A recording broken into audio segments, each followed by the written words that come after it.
చూసిన తల నిండా కనకాంబరం ఎట్టినట్టు ఎర్ర నీళ్ళు దిష్టి తీసి పోసినట్టు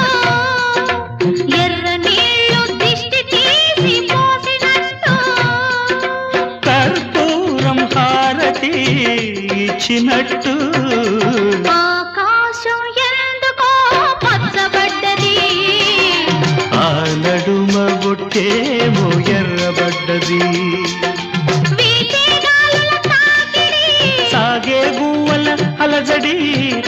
రమ్మని పిలిచే పైబడి